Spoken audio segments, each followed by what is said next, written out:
You are listening to the Centropic Oracle, an audiobook podcast of science fiction and fantasy short stories that make you think and feel. Window into Eternity by Leilani Ahia. When it happens, when you finally get to stop, it's euphoric. It's the stillness of holding your breath in quiet quarters, only it doesn't have to end. It gets to last forever. Strangely enough, death tastes like coffee. It's warm and sweet on the tongue and in the body. At least, that's how it was for me. Per Exploration 1's custom, there was little fanfare. There's so little room inside, and all of it is needed for the living. There is, however, so much room outside for the dead. I was placed in the airlock within 30 minutes of my passing, finally facing the vastness of the heavens without the burden of existence. I hadn't truly existed long, only 32 years, but it had felt like an endless stay. I was married and bred young, worked at a lifeless job, and lived in a hole in the wall so tight that I could hear the breathing of everyone but myself. My husband had a hankering for moonshine, and drank it as if it were a potion that summoned the moon he had once stared at as a boy. My children had a hankering for tantrums, falling to the floor as if a tear in my house would mean anything. And housework had a hankering for me. It nipped at my heels in the form of toys on the floor and grease that dripped from the ceiling. My husband had hated that grease. It alternated where it dripped, but its favorite spot was his drinking chair. Some days he wailed and raged as I stood on his metal chair, slipping and sliding as I plugged the hole with rags torn from my own clothes. Other times he sat and let it drip on his balding head, too deep in his alcoholic stupor to care. Alcohol was one of the few resources available to my family. I would fill 3 plates, 2 for the children and 1 for my husband. In time, the children too were given the moonshine to fill their stomachs. It made them cry less. When they were on it, they would stare out the window for hours, eyeing the vastness of space.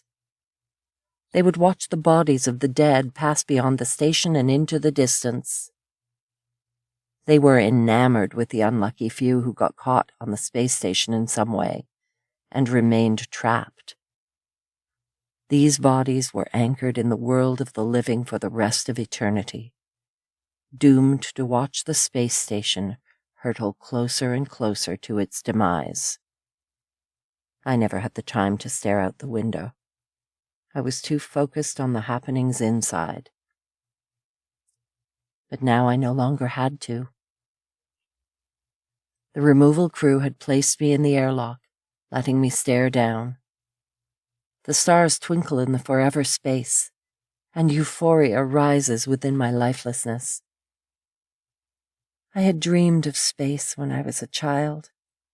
That was why I came here, to explore a world I could not touch. I had come for what was out there, and I was going to greet it in 3, 2, 1. They jettisoned me from the airlock and into the cold embrace of space.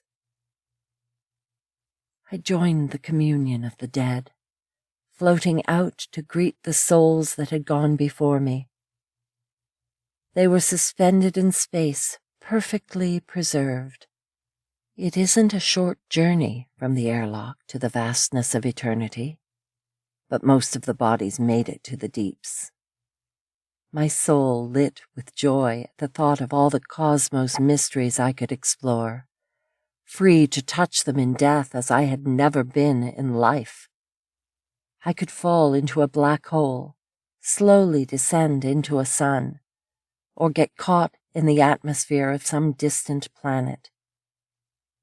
I could float for eternity, and in 1,000,000 years I could end up in exactly the same place, only the space station, my husband, and my children would be gone. This point in space would be quiet and sterilized at last. As I floated, I noticed the angle of my body. My face was not perfectly tilted towards the stars, but rather pointed down towards the outer walls of the station. The horror of this overcame my lifeless body. There could be no course corrections, no self-determination, no change. In death, you are stagnant.